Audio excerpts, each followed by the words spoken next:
जगन्नाथ लग्न रे निजर क्षुद्रतम विजय आत्मा रही तुमने आनंद करूच उत्सव करूच शांति आपण हठात एठी तुम मानकु शेष कथा पदक कहबाकू जुग जुग धरी ए देशर जो निंदा थिला ए पाइक मेली मध्य सेतरु बाद गलाने We are in Kaipadar, a nondescript village in the Khordha district of Odisha. It's late in the night and the entire village is seated in front of a makeshift stage and listening with rapt attention the saga of valor and heroics of Bakshi Jagabandhu, an icon of Odia nationalism, and his fellow Paikas being performed by an amateur theatre group. 22nd July 2017, Vigyan Bhavan, New Delhi. The most coveted stage of a modern, vibrant nation. The reverberation of the chivalry of the Paikas of Odisha, which shook the East India Company in 1817 and almost sent them packing in those nascent years of colonial rule, is felt here too, in the words of Shri Pranab Mukherjee, the then President of India. It's indeed a privilege for me to be present amidst you this evening to celebrate the 200th year bicentenary of Paika Vidrohu, Paik Rebellion in Odisha. Frankly speaking, it is one of the earliest freedom movements of this country which began in Odisha. It was just after 60 years of the Battle of Plassey in 1757 and 40 years before the historic uprising of Indian soldiers in 1857, the people revolted against the colonial rules of East India Company.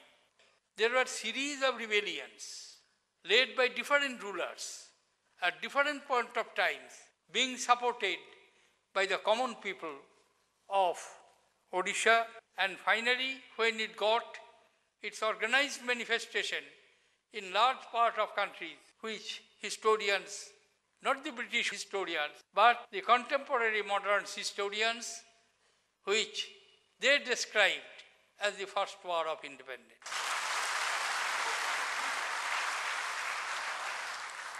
Who are the Paikas? The narratives of whose gallantry and sacrifice continue to resonate even after 2 centuries. We asked Dr. Jatendranath Naik, Professor of English Literature in Utkal University. Paikas, who were peasant militia, and these were peasants who rendered military service, and in exchange for that they enjoyed grant revenue-free land. So these formed the backbone of the military culture of Odisha, and they served the king of Odisha, served their commanders, and in peacetime they cultivated their lands and of course engaged in military games in order to keep themselves fit. It's a very established and old tradition because many villages in Odisha are called godas, which means forts in Odia. So these settlements where these peasant militia were settled, and they came out at times of war to give battle to the enemies. And even Krishna Chandra Panigrahi talks about in his autobiography, in Kapilendra Deva's time, they went and fought in South India. Don't forget the very famous legend. Lord Jagannath and Balabhadra actually rode 2 horses to the war dressed as or disguised as 2 Paikas.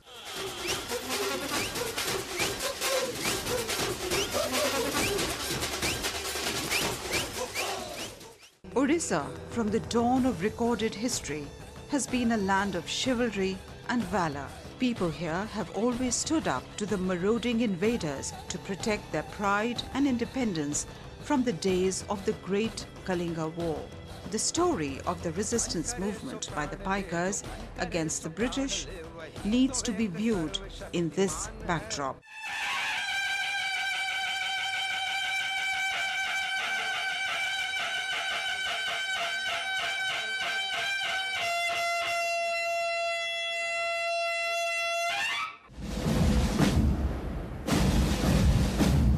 Colonialism formally entered Odisha in September 1803. The following year, the British razed Khordha's Barune fort, the seat of the Gajapati kings of Odisha, which was a symbol of Odia pride, and arrested Mukund Dev II, the then Gajapati, and banished him to Puri.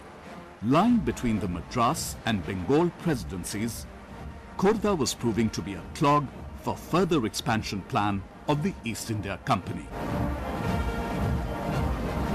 Almost immediately in 1804, a resistance was launched by J. Rajguru, the minister or the Diwan of the king, against the British. Dr. Pritish Acharya, professor of history in the Regional Institute of Education, Bhubaneswar, who specializes in studies of the nationalist movements in Orissa and India, says, in 1817 there was a revolt in Odisha and known as Paika Bidroha. Much before this, in 1803 the British had occupied Odisha, and when we say Odisha, it was not the whole of Odisha, Cuttack, Puri and Baleswar.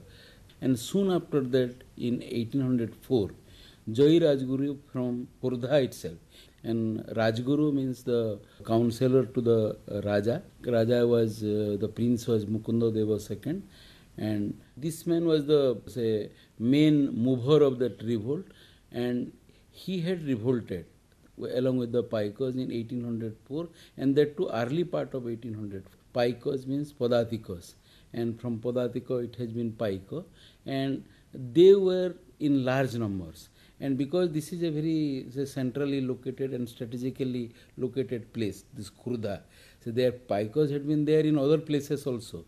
But because this is, the Khordha had always been negotiating with the Mughals and also with the rulers of Bengal and Delhi. So this was a strategic place. So many Paikas had been there, and they all had been enjoying this rent-free land. After the annexation of Khordha with the British, they had to pay rent. And this was a great tax on them. This was not justifiable to them. This early resistance by Rajguru, though ruthlessly quelled by the British, resulting in his brutal execution in 1807, kept simmering for 13 years and culminated in the rebellion of 1817 under another leader, Bakshi Jagabandhu Vidyadhar Mahapatra, the military general of the Gajapati Mukund Dev II.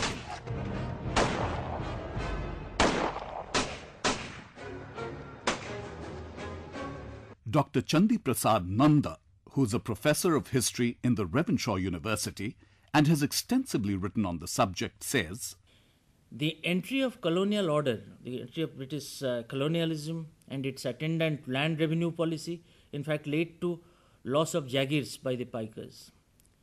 And precisely it is in this context, Bakshi Jagabandhu Vidyadhar Mahapatra, the leader of that revolt of 1817, who was the military general of the then Gajapati king Mukunda Deva II, led an army of Paikas and teamed up with Kandhaj of Ghumsar and rose in rebellion in 1817. What needs to be underlined is that he is teaming up with the Adivasis of Ghumsar, and the striking power of that revolt in fact emanates from this combination of Adivasis at one end and the militia at the other, who basically hailed from Khordha.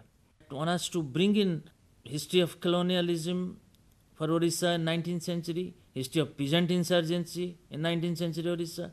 Along with this, one has to understand bit of Gajapati history, bit of Maratha history, and also as far as tenurial practices are concerned, revenue policies are concerned, one has to also understand the revenue practices as done during the time of the Mughals. So all these aspects need to be very critically engaged, critically understood before we try to configure this whole event of 1817 in a more holistic way. Initially, the Britons perhaps did not fully comprehend the ramifications of the people's discontent with their policies and considered that as a mere disgruntlement of some affected parties, like local salt traders whose interests had been hurt.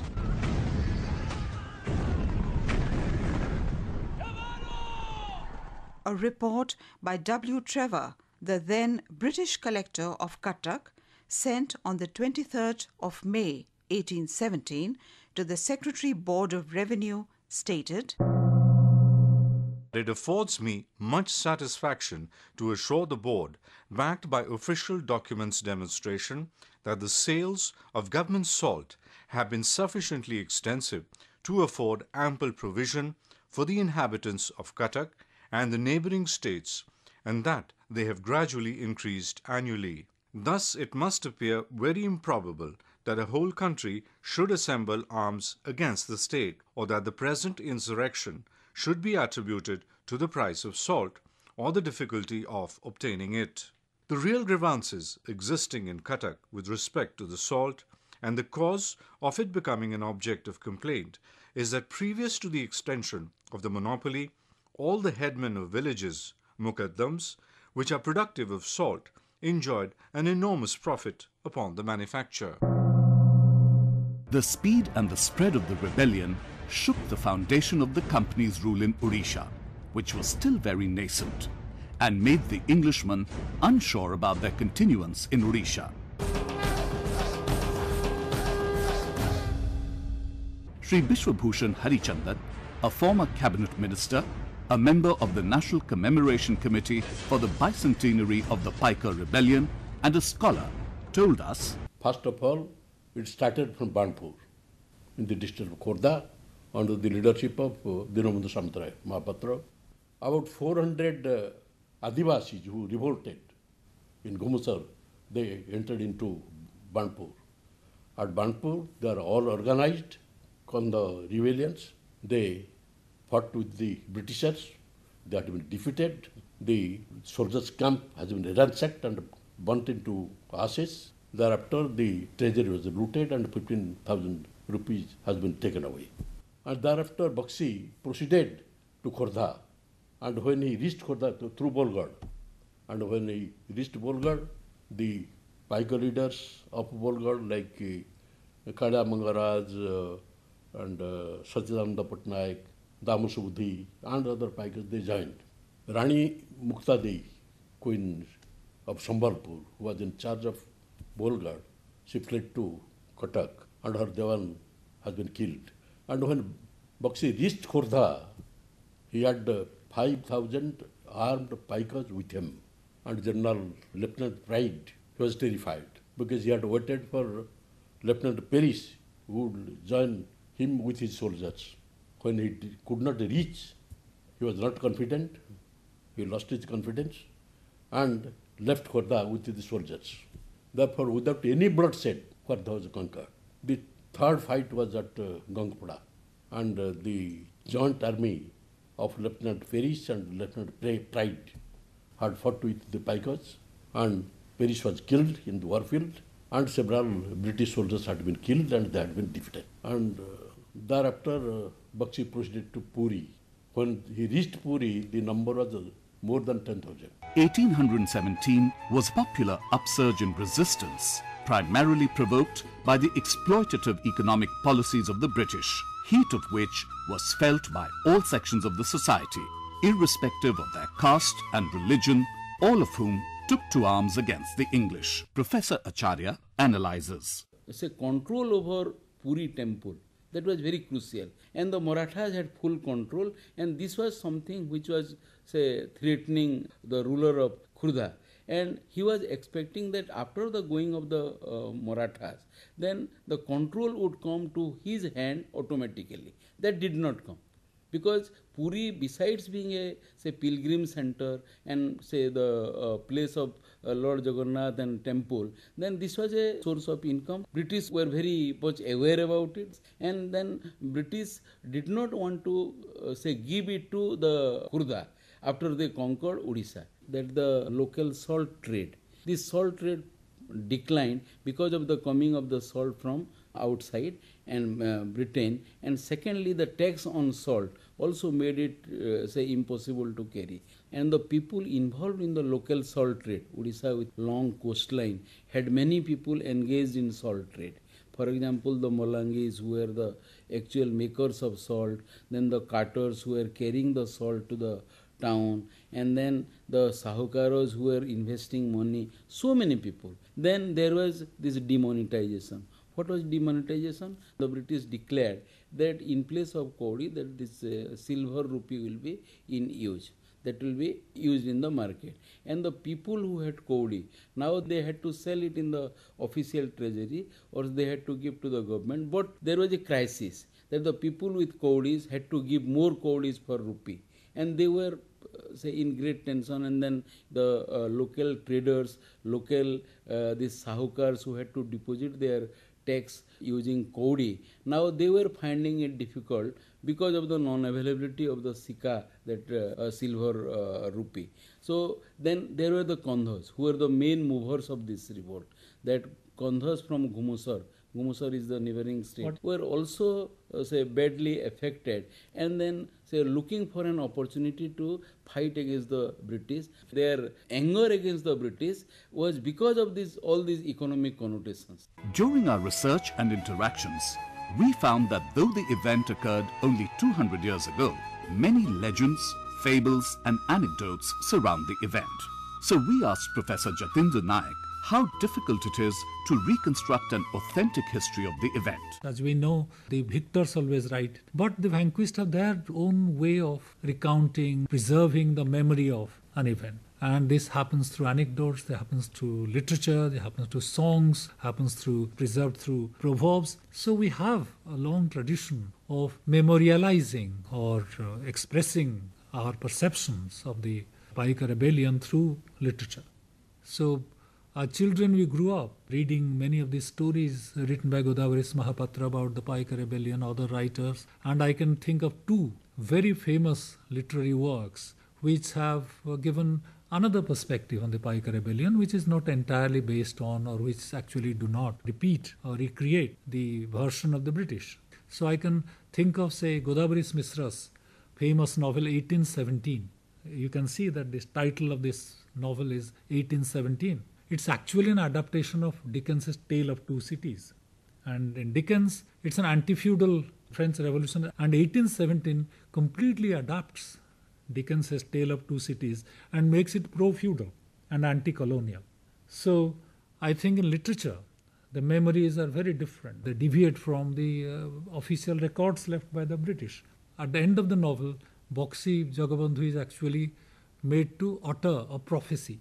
Very soon, the British will go, will drive them out. The defeat of the 1817 rebellion is a temporary setback where somebody sings in an apocalyptic vein that very soon better days will dawn, the British will leave. The other literary work which celebrates this movement and iconizes some of these heroes is Boxy Jagabandhu, a play written by Manoranjan Das after independence.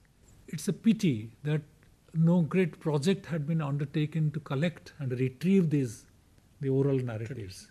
Perhaps survives in the pike dances, the military sport that people play even today.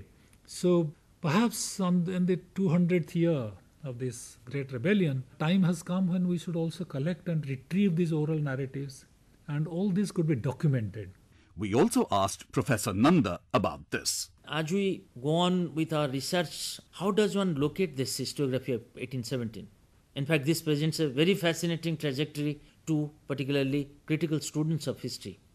If you look at the writings about 1817, you see that there are a large chunk of references coming up in many writings from different sources. For example, the first set of sources could be the colonial sources. References to this event is found in colonial accounts, contains a vivid detail of this event and also a kind of reflection on this revolt of 1817. How this event or how this rebellion gets configured in native sources. And we find a lot of references to this event or to this rebellion since late 19th century. The first reference to the event can be traced to the genealogical account of Bauddha state, which was written in 1872. It's called Vamsanu Charita or Bauddha Rajavansavali. This was followed by an account by Haricharan Basu in 1926 in Bharata Varsha, a Bengali journal. And this is quite interesting that Basu argues in that article that Baxi had surrendered to the company Raj in 1825. As we go on, R.D. Banerjee wrote his very famous account on this event in 1930-31, and he made this point that Baxi was killed during the course of the revolt. It is interesting to note that this R.D. Banerjee's account remained a very influential account for the subsequent historians. So what is important to discern in these attempts is the strand of assertion of identity issue at local level and how perceptions about 1817 and Baxi Jagabandhu was configured in popular imagination. The banner of revolt, raised by the Paikas and others in 1817, though lasted for only 8 years, did ignite more such revolts and resistance movements by different sections of people in Orissa throughout the 19th century, much beyond the revolt of 1857. Sometimes, of course, with changed characteristics. Professor Chandi Nanda. The early years of colonialism, as in other parts of India, early years of colonialism in Odisha was no exception to the tradition of anti-colonial resistance, which often targeted Sarkar like the government, the colonial order, with revolts occurring in different parts like Parla Khemundi, which took place in 1799 to 1814, Khurda in 1817, and Ghumsar, which happened in 1835 to 36. But there is a discernible shift which is happening in the second half of 19th century. And the latter half of 19th century witnessed visible shifts in the targets of attack because these revolts came to be directed against the associates of colonial order. The associates of colonial orders were Jamindars, Saukars, Rajas as well. And this pattern is discernible if somebody looks at history of Odisha and particularly the peasant insurgencies in the 19th century Odisha, finds this Kandha uprising in 1837 to 56, the uprisings of the Adivasis in Kalahandi in 1882, the Keonjhar Meli, which happened in 1868 and followed by another phase of resistance in 1891-92.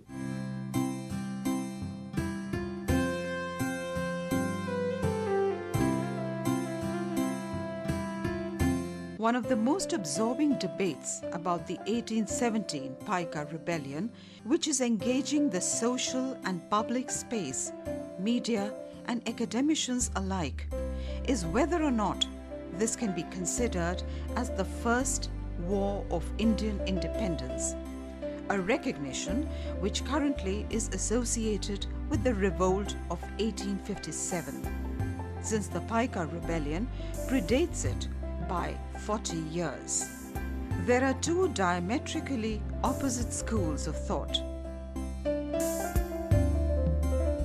First, we confronted Professor Pritish Acharya with the question. 1817 is, say, more than 50 or say 50 years after the 1757, which was the year for the Battle of Plassey.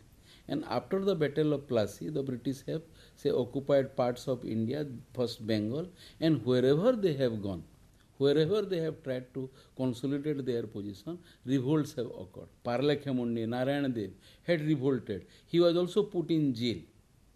So what we find, that the British rule reaching somewhere, creating, say, tensions in the local situation, and then immediately getting reaction from the people. If we say that for 50 years, 1757, after 1757, till 1817, there had not been any reaction, then, say, we'll be underestimating the, say, tradition of defiance which India had. Professor Pragati Mohapatra of the University of Delhi reiterates. Recently, there has been talk of this, looking at this rebellion as the first nationalist uprising, which predated 1857. There are some similarities with 1857, but there are differences also. I think the point of commonality is the resistance to British rule and the resistance to alien rule, and it is a point where various social groups actually came together to fight against the policies and the rule of the British. That is what is common. But there are obvious differences because First of all, the 1857 rebellion was also a series of rebellions. It was a conglomeration of several resistance movements, and they were all different kinds of movements. Some of them were also led by people who had lost their position there, their kingdoms, like the Jhansi of Rani and so on. So you could see the Jagabandhu Vidyadhar's loss of his estate, Rodanga, and his leadership of the movement on similar lines. And there is certainly, there is no dearth of patriotism or love of the country, but the resistance was also against other outsiders who had taken over some of the estates. But should we read this as nationalism? Especially nationalism, the form of nationalism that we see in late 19th century or early 20th century? I would say it will be difficult to do so. The nation is a much larger idea, and which was to evolve historically at a later time. In 1817, to expect Paikas soldiers, foot soldiers and peasants to have an idea of the Indian nation, which incorporates land from Himalayas to Kanyakumari, and the particular form of geographical idea of India, I don't think we can actually argue that. However, it's very important to celebrate this resistance precisely because this was a popular resistance. Shri Vishwabhushan Harichandan, however, takes a completely different view. This is a rebellion in which people of all walks of life have participated. We call it the first war of independence of the country. Now, so far as Vidroh is concerned, it is now almost recognized as the first war of independence. But 40 years before that, a mass revolution in which all sections of the people have participated, irrespective of caste, creed and religion, and a movement which was for getting the freedom or to be freed from the yoke of the Britishers. And it was well planned also. So even Sipai Vidroh is not well planned, but Paika Vidroh is well planned. Therefore, this is a rebellion which must be taken to be the first war of independence. Professor Nanda says, what could be rather more significant to understand in terms of mapping the nuances of popular rebellion is to understand such insurgencies within their own territorial and ideological space. It had a distinct territorial affinity, it had a distinct ideological space within which this movement got itself organized.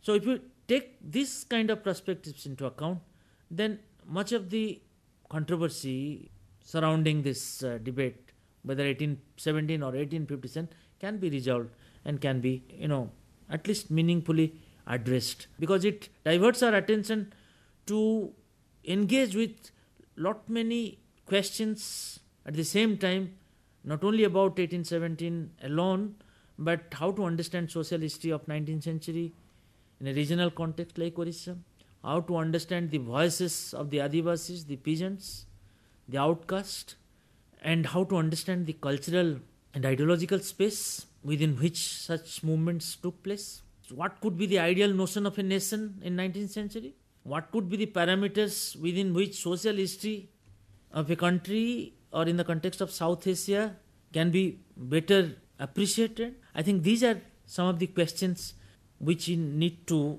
draw our attention.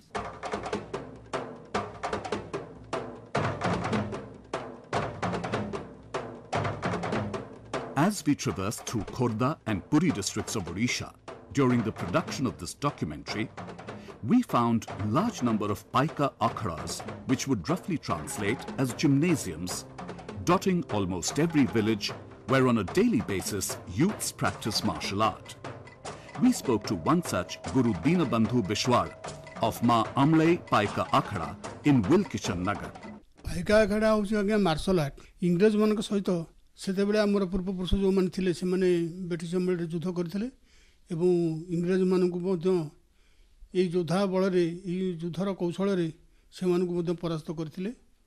ଅବଶ୍ୟ ତାଙ୍କ ପାଖରେ ସେ ଜିତି ନଥିଲେ, ନହେଲେ ମଧ୍ୟ ବହୁତ ଲଢ଼ିଥିଲେ। ଆଉ ତାଙ୍କ ଗୁଳି କମାଣ ଆଗରେ ଏମାନେ ବହୁତ ଲୋକ ବି ଆମର शहीद होती ये बहुत पुराना संस्कृति आकु उज्जीवित करने बर्तमान ये गाँ गाँव प्राय पाइका अखड़ा दल सब आमर रही. He told us how these akhadas are trying to keep the martial tradition alive. But he laments how it has been mostly reduced to a cultural activity now, and there's a declining interest among the youth.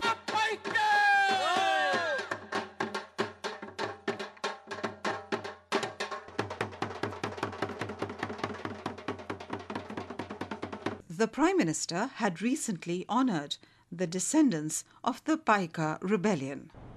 इतिहास एक जीवंत प्रेरणा होता है और मानव जाति को अपने सपनों को साकार करना है तो इतिहास के उन स्वर्णिम पृष्ठों के साथ अपने आप को जोड़े रखना चाहिए, उससे ऊपर उठने की कोशिश करनी चाहिए, उससे नीचे जाने का कभी भी किसी भी पीढ़ी में अवसर नहीं आना चाहिए.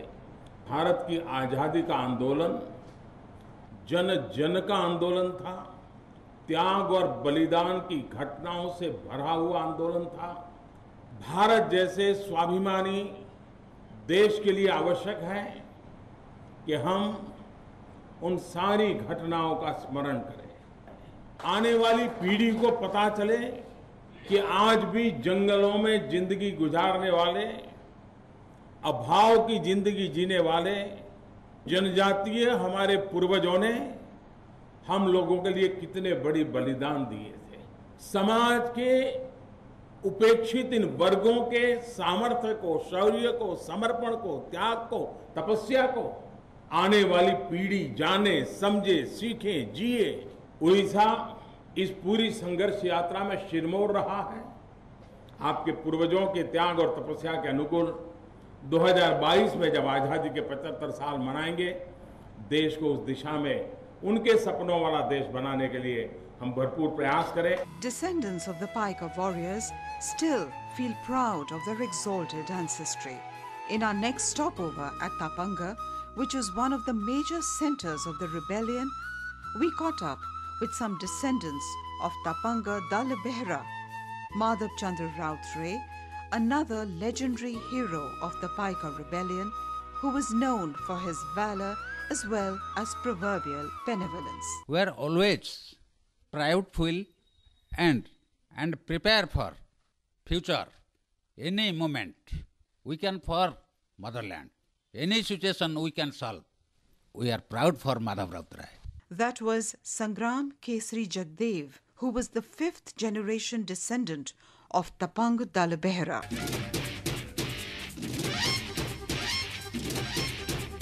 The world's exposure to the Paika rebellion until recently was mostly confined to the scintillating Paika dance performances by various professional and amateur groups on stage and television shows both within and outside the country.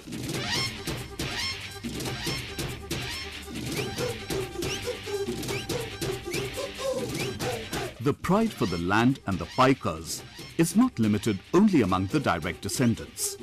It's also very discernible in the minds and hearts of everyone. Chaitanya Behra, a local journalist, was visibly emotional while reciting this poem in eulogy to the land and heroes of Khordha.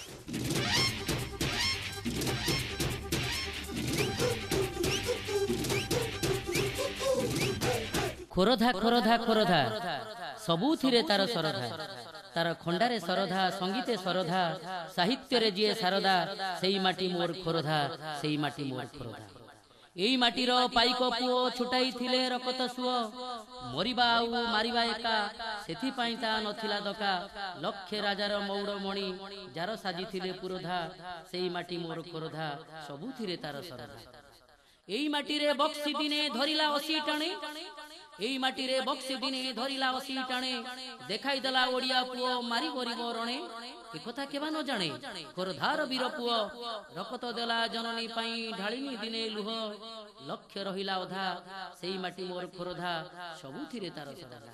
When we reached the State Museum and the State Archives in Bhubaneswar in the course of research, We saw hundreds of enthusiastic people, including the young and the old alike, lining up to watch the special exhibition and the light and sound show organized on the bicentenary celebration of the Paikas Rebellion. The superintendents of the museum and the archives, Dr. Jayanti Rath, told us about the elaborate arrangements made to mark the occasion. Museum is a place for education along with this entertainment. So first of all, we organized a gallery, whole gallery on Paikas Rebellion, and it depicts all the events phase by phase. And Dr. Suchismita Mantri told us, for this occasion, the culture department have taken so many steps in different organizations like Sahitya Academy, Lalit Kala Academy, and Sangit Natak Academy, State Archives, State Museum. So in State Museum, we have organized a light and sound show basing upon the Paikas Rebellion, starting its evolution, history, and its end. We have depicted there the great heroes like Joy Rajguru, Bakshi Jagabandhu, and Pindiki Bahubalendra. Mostly it's a awareness program among the school children.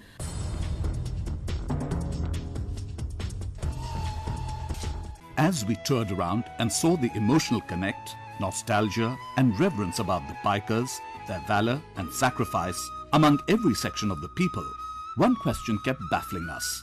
Why were these foot soldiers of our freedom struggle not recognized at the national level for so long?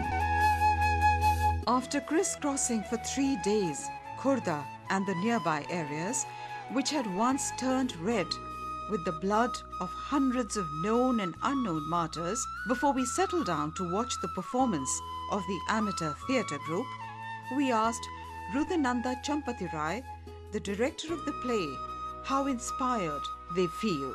ଲୋକମାନେ ସାଧାରଣତଃ ପାଇକ ଶୁଣିଲା ଲୋକ ପାଇକ ବୋଲେ ନିର୍ଦ୍ଦିଷ୍ଟ ଗୋଟେ ଜାତି କିଛି ନାହିଁ ଏମାନଙ୍କ ବୃତ୍ତି ହେଉଛି ଚାଷ ଏବଂ ଏମାନଙ୍କର ଏଇଟା ତ ଗର୍ବ ଲାଗିବ ନିଶ୍ଚିତ କଥା ଯେ ଆମର ପୂର୍ବଜ ଏଇ କଥା କରିଥିଲେ ଗୋଟେ ପୁରୁଣା କବିତା ଆପଣଙ୍କୁ ଶୁଣାଉଛି ଏଇଟା ହେଉଛି ଖୋର୍ଦ୍ଧା ମାଟିର ରଣଦୁନ୍ଦୁ ହୋଇ ଯାଇଅଛି ରୁଦ୍ଧ ହୋଇ ମୁକ ସାକ୍ଷୀ ପ୍ରାୟ ଭଗ୍ନ ଗଡ଼ଶିଳା ବଖାଣୁଛି ରହି ରହି ଯାହା ଶୁଣିବାକୁ କେହି ନାହିଁ ଯାହା ଶୁଣିବାକୁ କେହି ନାହିଁ